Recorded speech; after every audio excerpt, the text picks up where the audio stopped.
नमस्कार दोस्तों, स्वागत है आपका IAS PCS study with devotion channel पर। जैसा कि हमने इकोनॉमिक सर्वे 2021-22 बजट 2022-23 को मेंस के व्यू में देखने का प्रयास किया था अपने पहले पार्ट में, जिसको आप हमारे नीचे दिए हुए लिंक पर जाकर देख सकते हैं। अब हम इसके पार्ट 2 को कवर करेंगे, जो कि हमारे मेंस की आंसर राइटिंग के लिए, उसके आंसर को इंडेक्स करने के लिए बहुत ही बेनिफिशियल होगा। पर इसके पहले हम अपने टॉपिक को एलेबोरेट करें। हम आपके लिए एथिक्स का एक एग्जाम्पल लेके आए हैं, अब्राहम लिंकन। जैसा कि हम जानते हैं वो USA के 16 प्रेसिडेंट थे। उनके जीवन से एक सिविल सर्वेंट के रूप में हम बहुत सारी चीज़ें सीख सकते हैं। पहला है लिसनिंग एंड कम्युनिकेटिंग। वो बहुत ही अच्छे लिसनर थे, वो लोगों की बातें बहुत अच्छे से सुनते थे। एक सिविल सर्वेंट को सबसे पहले दूसरों को समझने की, दूसरे की समस्याओं को समझने की, दूसरे की प्रॉब्लम को समझने की, हमारे समाज की प्रॉब्लम को समझने की एबिलिटी होनी चाहिए। तो उसके लिए हमें एक बहुत अच्छा लिसनर होना चाहिए। कम्युनिकेटिंग, वो कॉम्प्लेक्स से कॉम्प्लेक्स आइडिया को लेते थे और उसको बहुत ही सिंपल टर्म में कन्वर्ट कर लेते थे, सो दैट हर कोई उनको ग्रैस्प कर सके। वो दूसरे की फीलिंग समझते थे, उनकी नीड को समझते थे। अनटिल एंड अनलेस हम दूसरों की फीलिंग को, दूसरे की नीड को नहीं समझेंगे, हम उनके लिए बहुत अच्छा काम नहीं कर पाएंगे। और ये सिविल सर्वेंट के लिए बहुत ही ज़रूरी है। वो एक बहुत ही अच्छे मीडिएटर थे। सपोज हमारी सोसाइटी में कोई ऐसा इश्यू आता है जिसमें दो अलग अलग पक्ष अफेक्ट होते हैं, तो हमें एक अच्छा मीडिएटर होना चाहिए, सो दैट हम दोनों के बेनिफिट के बारे में सोच सकें और इक्वलिटी ला सके सोसाइटी में। एक पॉइंट है flexibility, humility and ability to learn from mistakes. एक सिविल सर्वेंट को अपनी मिस्टेक से, इवन किसी भी पर्सन को अपनी मिस्टेक से सीखने की एबिलिटी होनी चाहिए। इवन हम उस मिस्टेक से सीख करके हम अपने आने वाली गतिविधियों को इम्प्रूव कर सकते हैं। ये सारी क्वालिटी एक सिविल सर्वेंट के लिए बहुत ही ज़रूरी है। इनके एग्जाम्पल को हम अपने एथिक्स के पेपर में यूज़ कर सकते हैं। अब हम अपने टॉपिक की तरफ आगे बढ़ते हैं। 5 जून 2021 को इन्वायरमेंट डे के दिन एक नेशनल हाइड्रोजन मिशन को लॉन्च किया गया था, जिसमें बेसिकली ग्रीन एनर्जी सोर्सेज से हाइड्रोजन को जनरेट किया जाएगा।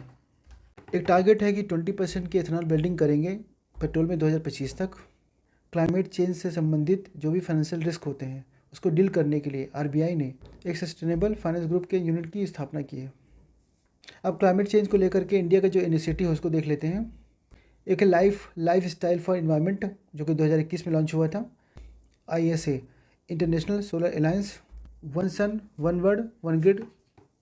ISA का जो प्लान है कि 2021 से 26 के बीच में 3 की ग्लोबल इश्यू हैं उनको आइडेंटिफाई किया जाएगा, जैसे कि energy access, energy security and energy transition. इसमें यह भी कहा गया है कि एक सोलर इन्वेस्टमेंट 2030 तक करेंगे $1 ट्रिलियन का। जो रेजिलेंट आइलैंड स्टेट हैं उनके लिए इंफ्रास्ट्रक्चर क्रिएट किया जाएगा।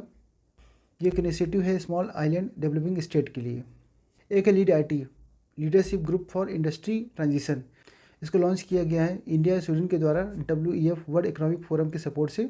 इसका मेन मकसद है कि जो क्लाइमेट एम्बिशन है उसको बूस्ट करना और जो पेरिस एग्रीमेंट है उसके इम्प्लीमेंटेशन के लिए एक्शन करना। जो हमारी सबसे बड़ी एग्रो बेस्ड इंडस्ट्री है वो सबसे बड़ी कौन सी है? पहली है कॉटन, दूसरी है शुगर।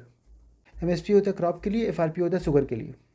एक्चुअली क्या होता है कि करीब 22 एग्रीकल्चर क्रॉप्स हैं, उनके लिए गवर्नमेंट MSP जारी करती है commission for agriculture cost and price के रिकमेंडेशन के बेस पर। इसमें 22 में क्या है कि 6 रबी क्रॉप्स हैं, 14 खरीफ क्रॉप्स हैं, 2 कमर्शियल क्रॉप्स हैं जैसे कि जूट एंड कोपरा। एक प्रोग्राम है क्रॉप डाइवर्सिफिकेशन प्रोग्राम CDP। इसको पंजाब, हरियाणा, वेस्टर्न UP में इम्प्लीमेंट किया गया है। इसका मेन मकसद है कि सस्टेनेबल एग्रीकल्चर को प्रमोट करना, इंपोर्ट की डिपेंडेंसी को कम करना एंड फार्मर की इनकम को बढ़ाना। ये डेटा है जो कंट्री में टोटल नेट सोन एरिया है उसका करीब 49% नेट इरीगेटेड एरिया है, और जो टोटल इरीगेटेड एरिया है उसका करीब 40% इरीगेट होता है कैनाल सिस्टम के थ्रू एंड 60% ग्राउंड वाटर के थ्रू। एक स्कीम है भारतीय प्राकृतिक कृषि पद्धति प्रोग्राम, जिसके द्वारा नेचुरल फार्मिंग को इंडिया में प्रमोट किया जाता है। एक फैक्टर है कि पर्टिकुलर सेक्टर पे अगर हम 1 रुपया खर्च करते हैं तो उसका कितना रिटर्न हमें मिलता है। तो इसमें सबसे ज़्यादा हमें एग्रीकल्चर पे मिलता है, जैसा कि एग्रीकल्चर पे 11.2, फर्टिलाइज़र पे 0.88, पावर पे 0.79, एजुकेशन पे 0.97 एंड रोड पे 1.10। और हम देखते हैं फूड प्रोसेसिंग इंडस्ट्री सेक्टर। इसमें जो एनुअल ग्रोथ है करीब 11.18% के आसपास है। एक स्कीम है PM formalisation of micro food processing enterprises. ये एक सेंट्रली स्पॉन्सर्ड स्कीम है जिसको कि फूड प्रोसेसिंग इंडस्ट्री के द्वारा लाया गया है। इसमें करीब 10,000 करोड़ का आउटले दिया गया है अगले 5 सालों के लिए। इस स्कीम के तहत 1 डिस्ट्रिक्ट 1 प्रोडक्ट स्टेटस की बात की गई है। अब एक योजना है PM किसान संपदा योजना। ये एक अम्ब्रेला सेंट्रल सेक्टर स्कीम है। इसमें बहुत सारे कंपोनेंट हैं, जैसे कि मेगा फूड पार्क हैं, integrated cold chain, and value addition infrastructure, agro processing cluster के लिए इंफ्रास्ट्रक्चर, फूड प्रोसेसिंग की एंड प्रिजर्वेशन की कैपेसिटी को क्रिएट करना और एक्सपेंड करना, operation green and food testing lab, ये सारे हमारे पीएम किसान संपदा योजना के तहत आते हैं। इसमें ये कहा गया है कि अगर हमें इरिगेशन के, इन्वेस्टमेंट के या मार्केट से संबंधित जो भी इश्यूज़ हैं उसको एड्रेस करना है तो सबसे ज़्यादा प्रायोरिटी हमको क्रॉप डाइवर्सिफिकेशन को देना चाहिए, जो किसके लिए होगा, ऑयलसीड के लिए होगा, पल्सेस के लिए होगा एंड हॉर्टिकल्चर के लिए होगा। जैसा कि गवर्नमेंट ने क्रॉप डाइवर्सिफाई करने के लिए एमएसपी को यूज़ करना शुरू किया है, इसके साथ साथ में हमें एक कोऑर्डिनेशन की ज़रूरत है स्टेट और सेंट्रल के बीच में, सो दैट जो स्टेट गवर्नमेंट है high value and less water consuming crop की तरफ शिफ्ट हो सके, सो दैट सस्टेनेबल वे में फार्मर की इनकम बढ़ सके। और साथ में जो अल्टरनेटिव फर्टिलाइज़र हैं जैसे कि nano urea and organic fertiliser, उनका प्रमोशन किया जा सके। कुछ नई टेक्नोलॉजी है, ड्रोन है, AI based decision support system है, केमिकल फर्टिलाइज़र में कमी, कई सारे जो ऑर्गेनिक इनपुट हैं उनको यूज़ करना हो गया जो कि कम कॉस्ट के भी हैं, और इनोवेशन के लिए स्टार्टअप को सपोर्ट करना। इनका यूज़ करके हम एग्रीकल्चर सेक्टर में बहुत सारे इनोवेटिव रिफॉर्म कर सकते हैं। डिफेंस सेक्टर की बात करते हैं तो उसमें क्या है कि एफडीआई जो है 74% तक ऑटोमेटिक रूट से पॉसिबल है, लेकिन अगर उससे हमें हायर जाना है तो गवर्नमेंट की परमिशन मस्ट है। एक आईसीटी बेस्ड चैंपियंस पोर्टल है जो कि हेल्प करेगा जो हमारी जो छोटी छोटी यूनिट्स हैं उनको बड़ा करने में, उनकी हेल्प करने में और उनकी हैंड होल्डिंग कैपेसिटी को बढ़ाने में। इलेक्ट्रॉनिक्स इंडस्ट्री को अगर देखें, इलेक्ट्रॉनिक्स क्या है, एक मेटा रिसोर्स की तरह है और ये कंट्री के इकोनॉमिक डेवलपमेंट के लिए की इनेबलर का काम करता है। एक 2019 में इलेक्ट्रॉनिक्स के ऊपर एक नेशनल पॉलिसी आई थी, उसको देख लेते हैं। इसका एक विजन है कि इंडिया को electronics system design and manufacturing के ग्लोबल हब के रूप में पोजीशन कर सके, इंडिया का जो इलेक्ट्रॉनिक्स इकोसिस्टम है उसकी ग्रोथ को प्रमोट कर सके। इसके लिए कई सारी स्कीम है, जिससे जो large scale electronics manufacturing industry है उसके लिए पीएलआई स्कीम, आईटी हार्डवेयर के लिए पीएलआई स्कीम, जो इलेक्ट्रॉनिक्स कंपोनेंट हैं एंड सेमीकंडक्टर हैं उनकी मैन्युफैक्चरिंग को प्रमोट करने के लिए स्कीम, एक मॉडिफाइड इलेक्ट्रॉनिक्स मैन्युफैक्चरिंग क्लस्टर 2.0 है। इंडिया की जो फार्मा इंडस्ट्री है वो वर्ल्ड में 3rd प्लेस पे है। इवन इंडिया क्या है कि जेनरिक मेडिसिन का सबसे बड़ा सप्लायर है, इसीलिए इंडिया को फार्मेसी ऑफ वर्ल्ड कहा जाता है। कुछ टारगेट्स हैं, रेलवे का टारगेट है 100% इलेक्ट्रिफिकेशन का दिसंबर 2023 तक। एक विजन 2024 प्रोजेक्ट है, रेलवे से संबंधित है। एयर इंडिया का तो आपने देखा था कि टैलेस प्राइवेट लिमिटेड ने इसको परचेज किया था। एक प्रोजेक्ट है सागरमाला। जैसा कि हम जानते हैं इंडिया की करीब कोस्ट लाइन जो है 7500 किलोमीटर के आसपास है और जो नेविगेबल वाटरवे है वो करीब 14,500 किलोमीटर के आसपास है। तो इंडिया के इस पोटेंशियल को हार्नेस करके इकोनॉमिक डेवलपमेंट को करना ही इस प्रोग्राम का एम है। इसमें कई सारे एलिमेंट हैं, नए पोर्ट को बनाना, जो पुराने पोर्ट हैं उनको मॉडर्नाइज करना, कनेक्टिविटी को इन्हांस करना, ऐसी इंडस्ट्री जो पोर्ट को सपोर्ट करे उनको डेवलप करना, कोस्टल कम्युनिटी को डेवलप करना, कोस्टल शिपिंग को प्रमोट करना, इनलैंड वाटर ट्रांसपोर्ट को प्रमोट करना। एक लक्ष्य भारत पोर्टल है। बेसिकली क्या है कि जो कई सारे ऑयल एंड गैस ऑर्गेनाइजेशन हैं वो कौन कौन से आइटम परचेज करती हैं, प्रोक्योर करती हैं, उनकी सारी डिटेल यहाँ मिलती है। एक लेटेस्ट डेटा है हमारे पास इलेक्ट्रिसिटी का। अगर हम इंस्टॉल्ड कैपेसिटी को देखें, थर्मल में 67%, रिन्यूएबल एनर्जी सोर्सेज में 22%, हाइड्रो में 10% एंड न्यूक्लियर में 1%। जनरेशन की अगर बात करें, थर्मल में 78%, रिन्यूएबल एनर्जी सोर्सेज में 10%, हाइड्रो में 9%, न्यूक्लियर में 3%। अब जो रिन्यूएबल एनर्जी सोर्सेज है इसमें सोलर है, विंड है, बायोमास है, स्मॉल हाइड्रो एनर्जी है। इसकी जो टोटल कैपेसिटी थी करीब 103.05 गीगावाट की थी बाई 31 अक्टूबर 2021 तक। अगर हम देखें पोर्ट की जो हैंडलिंग है ना वो वॉल्यूम वाइज 90% है और वैल्यू वाइज 70% है। क्या होता है कि जो पोर्ट सेक्टर की एफिशिएंसी है वो शिपिंग टर्न अराउंड टाइम से डिसाइड होती है। इसमें काफ़ी इंप्रूवमेंट हमें देखने को मिला है। ये बेसिकली क्या होता है कि टाइम डिफरेंस होता है बिटवीन अराइवल एंड डिपार्चर का। 2021-22 की अगर बात करें तो सोशल सर्विसेज में एक्सपेंडिचर जो हुआ है जीडीपी का 8.6%, एजुकेशन में 3.1%, हेल्थ में 2.1%। कोविड-19 पैंडेमिक के दौरान स्टूडेंट के लिए कई सारे इनिशिएटिव लिए गए। इसमें एक है पीएम ई विद्या। इसमें एक प्लेटफॉर्म था दीक्षा प्लेटफॉर्म, जिसमें 1 nation 1 digital education, 1 class 1 TV channel through स्वयं प्रभा टीवी चैनल। एक है विद्यांजल। इसमें क्या है कि जो गवर्नमेंट स्कूल हैं, गवर्नमेंट एडेड स्कूल हैं, उनको कम्युनिटी या वॉलंटियर मैनेजमेंट प्रोग्राम के तहत जोड़ने के लिए। एक है निपुण भारत मिशन, जो कि बेसिकली फोकस करता है फंडामेंटल लिटरेसी और न्यूमरेसी के ऊपर। पीएम पोषण शक्ति निर्माण पोषण स्कीम, ये पहले मिड डे मील के नाम से जाना जाता था। हायर एजुकेशन में बहुत सारे इनिशिएटिव लिए गए हैं, जैसे ईपीजी पाठशाला, उन्नत भारत अभियान। उन्नत भारत अभियान के तहत बेसिकली जो हायर एजुकेशन इंस्टीट्यूट हैं वो रूरल में भी काम करें, इसको प्रमोशन की बात की गई है। इसमें वोकेशनलाइजेशन को प्रमोट करना, मल्टी डिसिप्लिनरी रिसर्च को प्रमोट करना, मल्टीपल एंट्री और एग्जिट पॉइंट होना, एजुकेशन को ग्लोबलाइज करना so that each and every section of the society could reach the global world in terms of education. ICT के हर पहलू को टीचिंग में, लर्निंग में इम्प्लीमेंट करना। एक नेशनल एजुकेशन पॉलिसी 2020 में आई थी। इसमें वोकेशनल एजुकेशन को रीइमेज करने की बात की गई है। इसमें ये बात कही गई है कि जो स्कूल लर्नर हैं उनका करीब 50% उन्हें वोकेशनल एजुकेशन दी जाए। जो सेकेंडरी स्कूल हैं वो कोलैबोरेट करें आईटीआई के साथ में, पॉलिटेक्निक के साथ में एंड लोकल इंडस्ट्री के साथ में। इवन वोकेशनल एजुकेशन कोर्सेज के माध्यम से स्टूडेंट में वोकेशनल नॉलेज को डेवलप किया जाए। इसमें ये कहा गया कि ministry of education national committee को कॉन्स्टिट्यूट करेगी सो दैट वोकेशनल एजुकेशन को इंडिकेट किया जा सके। कुछ पॉलिसीज़ हैं, कुछ स्कीम्स हैं रूरल लाइवलीहुड को बढ़ाने के लिए, जैसे कि आत्मनिर्भर भारत रोजगार योजना, दीनदयाल अंत्योदय योजना, NRLM, national rural livelihood mission. इसमें ये कहा गया है कि करीब 9 to 10 करोड़ हाउस होल्ड को सेल्फ हेल्प ग्रुप में लेके आएंगे। PM श्रम योगी मानधन योजना, national pension scheme for trader, shopkeeper, self employed person. एक पोर्टल है ई श्रम पोर्टल, बेसिकली एक डेटाबेस तैयार करेगा अनऑर्गेनाइज्ड वर्कर का सो दैट जो सोशल सर्विसेज स्कीम है उन तक पहुंच सके। लेबर रिफॉर्म की अगर बात करें, इसमें करीब 29 सेंट्रल लेबर लॉ हुआ करते थे, उनको 4 लेबर कोड में कन्वर्ट कर दिया गया है। The code on wages, industrial relation code, the code on social security, occupational safety health working condition code. Health sector में कई सारी स्कीम्स हैं, उनको देख लेते हैं। इसमें क्या है कि सबसे बड़ी योजना है आयुष्मान भारत। इसके तहत 2 कंपोनेंट हैं, Ayushman Bharat health and wellness centre जो करीब 1,50,000 हैं, आयुष्मान भारत PM जन आरोग्य योजना जिसमें 5 लाख पर फैमिली पर ईयर का प्रोविजन किया गया है। PM Ayushman Bharat health infrastructure mission, basically ये कैपेसिटी डेवलपमेंट के लिए है। PM स्वास्थ्य सुरक्षा योजना, इसमें करीब 22 नए एम्स ओपन किए जाएंगे। Ayushman Bharat digital mission, patient और डॉक्टर के बीच में टेली कंसल्टेशन के लिए एक ई-संजीवनी बनाया गया है। अब हम यूनियन बजट 2022-23 को देख लेते हैं, जो कि आर्टिकल 112 के तहत एनुअल फाइनेंशियल स्टेटमेंट के रूप में हमारे संविधान में शामिल किया गया है। इस बार का जो बजट रहा 39.45 लाख करोड़ का रहा, that is total received equal to total expenditure. इसके बहुत ही इंपॉर्टेंट फैक्टर रहा आज़ादी का अमृत महोत्सव।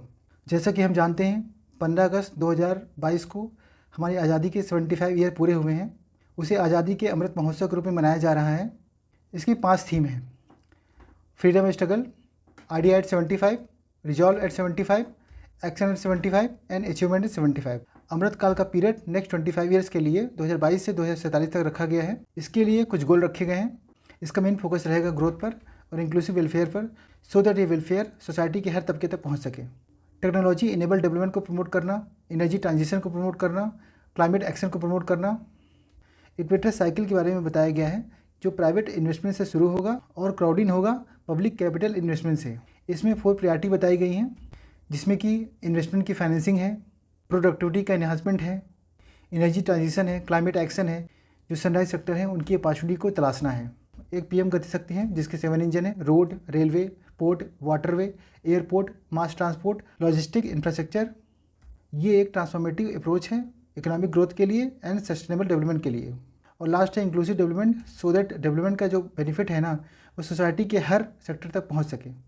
भारतमाला है रोड के लिए, सागरमाला है पोर्ट के लिए, पर्वतमाला रोपवे के लिए। कवच एक ऑटोमेटिक एंटी कोलिजन सिस्टम है रेलवे के लिए।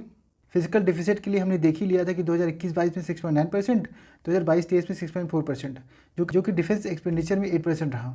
एक टर्म होता है सर्कुलर इकोनॉमी का। इसमें बेसिकली हम लोएस्ट वेस्टेज पे ध्यान देते हैं ताकि वेस्टेज हमारा सबसे कम हो और 3R प्रिंसिपल पे बेस्ड हो, सो दैट मैक्सिमम रीयूज हो सके। एक है ULPIN, unique land parcel identification number. 2022-23 के लिए टारगेट रखा गया है कि डिफेंस का जो प्रोक्योरमेंट होगा डोमेस्टिक से वो 68% तक रहेगा। एक पोर्टल है देश स्टैक ई पोर्टल। ये बेसिकली डिजिटल इकोसिस्टम है स्किलिंग के लिए और लाइवलीहुड के लिए। इसमें ऑनलाइन ट्रेनिंग को प्रमोट किया जाएगा। हम देखते हैं प्रोडक्टिविटी इन्हांसमेंट एंड इन्वेस्टमेंट। अगर हम ईज ऑफ डूइंग बिजनेस की बात करें, ट्रस्ट बेस्ड गवर्नेंस, यानी गवर्नेंस जो होगी वो ट्रस्ट बेस्ड होगी। सेंट्रल और स्टेट लेवल को हम IT ब्रिज के द्वारा जोड़ेंगे। परिवेश पोर्टल के स्कोप को बढ़ाएंगे।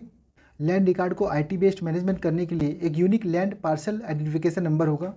ऑनलाइन ईमेल सिस्टम हो गया, AVCG प्रमोशन टास्क फोर्स हो गया, 5G को PLI के अंदर में लाया जाएगा। ईज ऑफ लिविंग की बात करें, इसमें कुछ स्टेप्स की बात की गई है। Chip embedded e passport system, building bylaws को मॉडर्नाइज करेंगे, टाउन प्लानिंग स्कीम को इम्प्लीमेंट करेंगे एंड ट्रांजिट ओरिएंटेड डेवलपमेंट को प्रमोट करेंगे। अर्बन प्लानिंग में ज़्यादा से ज़्यादा सेंटर ऑफ एक्सीलेंस एस्टेब्लिश करेंगे। जो भी अर्बन एरिया हैं उनमें चार्जिंग स्टेशन को प्रमोट करने के लिए बेटर सर्विंग पॉलिसी लेके आएंगे। अब जो भी रिसोर्सेज हैं उनको मोबिलाइज कैसे करेंगे। जो भी सनराइज सेक्टर है उनके लिए फाइनेंस को इन्हांस करेंगे, वेंचर कैपिटल के द्वारा, प्राइवेट इक्विटी इन्वेस्टमेंट के द्वारा जो भी इन्वेस्टमेंट आएगा उसको मेजर करेंगे। डेटा सेंटर है, एनर्जी स्टोरेज सिस्टम है, उनको इंफ्रास्ट्रक्चर स्टेटस का दर्जा दिया जाएगा। ग्रीन इंफ्रास्ट्रक्चर के लिए ग्रीन बॉन्ड को प्रमोट करेंगे। एक स्टेप बताया गया कि स्टेट्स को ग्रेटर फिजिकल स्पेस देने की बात की गई है। सेंट्रल ये चाहती है कि स्टेट्स ज़्यादा से ज़्यादा कैपिटल इन्वेस्टमेंट करें, उसके लिए जो भी फाइनेंशियल असिस्टेंट के लिए स्कीम्स होगी उसके आटले को बढ़ाएगी। और 2022-23 के लिए स्टेट्स को ये अलाउ किया गया है कि अपनी GDP का 4% तक फिजिकल डेफिसिट रख सकते हैं, जिसका 0.5% तक पावर सेक्टर रिफॉर्म के लिए यूज़ करेंगे। डिफेंस के लिए बजट जो एलोकेट किया गया है वो 525166.15 लाख करोड़ है। जैसा कि पिछले लेक्चर में हम देख चुके हैं, फिजिकल डेफिसिट क्या होता है, गवर्नमेंट की बारोइंग को बताता है, जो कि रेवेन्यू रिसीव्ड प्लस नॉन डेप्ट capital received minus total expenditure होता है। रेवेन्यू डिफिसिट वो क्या होता है, revenue expenditure minus revenue received. जो इफेक्टिव RD होता है उसमें जो भी रेवेन्यू डिफिसिट होता है उसमें जो भी ग्रांट होता है कैपिटल एसेट के लिए उसको माइनस कर देते हैं। प्राइमरी डिफिसिट क्या होता है, बेसिकली FD में इंटरेस्ट पेमेंट को हटा देते हैं। सब्सिडी सबसे ज़्यादा फूड में, फिर फर्टिलाइजर में, फिर पेट्रोलियम में। इकोनॉमिक ग्रोथ जो बताई गई थी 2021-22 में 9.2% रही। अब एक टर्म होता है सनराइज इंडस्ट्री। ये ऐसी इंडस्ट्री होती है जो नई होती है और बहुत तेज़ी से ग्रो कर रही होती है और फ्यूचर में भी इसके ग्रो करने के चांसेस बहुत ज़्यादा होते हैं, जैसा कि hydrogen fuel production, petrochemical industry, food processing industry, space tourism and online encyclopedia. Sunrise industry की खास बात यह होती है high growth rate, venture capital funding की अधिकता एंड बहुत सारे स्टार्टअप होते हैं। COP26 जो कि ग्लासगो UK में हुआ था लास्ट ईयर, जिसमें हमारे भारत ने पंचामृत दिया था, ये बेसिकली 5 नेक्टर एलिमेंट थे क्लाइमेट एक्शन के लिए। जैसे कि 2030 तक अपनी नॉन फसाइल एनर्जी कैपेसिटी को 500 गीगावाट तक लेके जाएंगे। 2030 तक अपनी टोटल एनर्जी रिक्वायरमेंट का 50% हम रिन्यूएबल एनर्जी से पूरा करेंगे। जो भी टोटल प्रोजेक्टेड कार्बन एमिशन है उसको 1 बिलियन तक कम करेंगे। इकोनॉमी की कार्बन इंटेंसिटी को 45% तक कम करेंगे एंड नेट जीरो एमिशन का जो टारगेट है हमारा 2070 तक है। ये हमारे 5 विजनरी स्टेप्स हैं क्लाइमेट एक्शन के प्रति। नेपाल पहला ऐसा कंट्री था जिसने इंडिया का UPI सिस्टम अडॉप्ट किया था। भूटान पहला ऐसा कंट्री था जिसने भीम ऐप को यूज़ किया था। अब हम यूपी बजट के कुछ पॉइंट देख लेते हैं। जैसा कि हम जानते हैं यूनियन बजट आर्टिकल 112 के तहत होता है एंड स्टेट का जो बजट होता है वो आर्टिकल 202 के तहत होता है, 202। यूपी का 2022-23 के लिए टोटल बजट रहा 6.15 लाख करोड़। इसमें हमारे जो कोर्ट्स हैं, हिस्टोरिकल प्लेसेस हैं, रिलीजियस प्लेसेस हैं, उनकी सिक्योरिटी के लिए एक टास्क फोर्स बनाया गया है, यूपी स्पेशल सिक्योरिटी फोर्स। इसमें पॉलिसी इमरजेंसी मैनेजमेंट सिस्टम की बात की गई है। वुमेन के वेलफेयर के लिए कुछ स्टेप्स लिए गए हैं, जैसे कि हर डिस्ट्रिक्ट पे साइबर हेल्प डेस्क होगी। 3 वुमेन बटालियन बनाने की बात हुई है। मिशन शक्ति प्रोग्राम के तहत वुमेन की सेफ्टी एम्पावरमेंट के लिए करीब 20 करोड़ का प्रोविज़न रखा गया है micro small scale industry sector के प्रति। हमारे यूपी के बजट में फार्मर्स के लिए कुछ पॉइंट बताए गए हैं, उसको देख लेते हैं। फार्मर की जो एक्सीडेंटल स्कीम है उसके लिए 650 करोड़ रखे गए हैं। करीब 15,000 सोलर पंप इंस्टॉल किए जाएंगे 22-23 में और करीब 62.20 लाख क्विंटल सीड्स को डिस्ट्रीब्यूट किया जाएगा फार्मर्स में। करीब 119.30 लाख मीट्रिक टन फर्टिलाइज़र को डिस्ट्रीब्यूट किया जाएगा। और स्कीम लाई गई है chief minister minor irrigation scheme, जिसके लिए 1000 करोड़ अलॉट किया गया है। यूथ के लिए हमारे बजट में क्या कहा गया है इसको देख लेते हैं।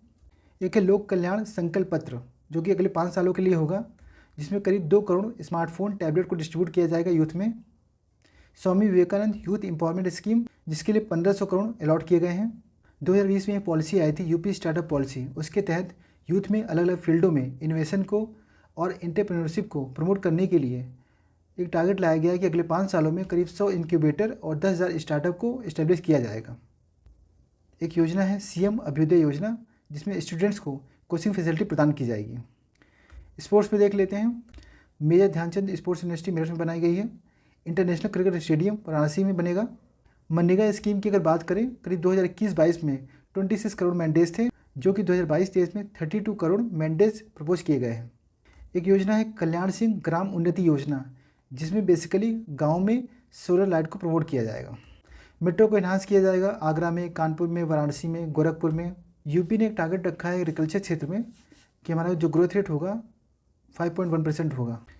यूपी में करीब 5 एक्सप्रेसवे हैं। एयरपोर्ट है जेवर में, लखनऊ में, अयोध्या में, कुशीनगर में, वाराणसी में। एक यूपी का अनएम्प्लॉयमेंट का डेटा आया था कि जून 2016 में, जो कि 18% था अनएम्प्लॉयमेंट, जो कि अप्रैल 2022 में 2.9% रह गया। इस तरह से हमने बहुत ही होलिस्टिक वे में बजट को, इकोनॉमिक सर्वे को, इवन यूपी के बजट को भी बहुत ही अच्छी तरीके से कवर कर लिया है। इसके डेटा को और एनालिसिस को अपनी आंसर राइटिंग में आप यूज़ करके अपने आंसर को एनरिच कर सकते हैं। इवन इसके डेटा को आप फ्यूचर के मेंस के एग्ज़ाम में भी यूज़ कर सकते हैं।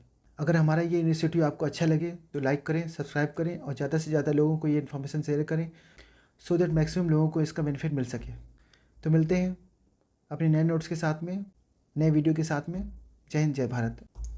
वैसे तो मैं मेंस के सिलेबस के हिसाब से हर एक टॉपिक को कवर करते हुए अपने नोट्स के माध्यम से, अपने वीडियो के माध्यम से एक होलिस्टिक कवरेज देने का प्रयास करूँगा। फिर भी अगर किसी टॉपिक पे नोट्स और वीडियो आप पहले चाहते हैं तो मुझे आप कमेंट बॉक्स पे लिख करके बता सकते हैं, मैं उसे पहले लाने का प्रयास करूँगा। Thank you.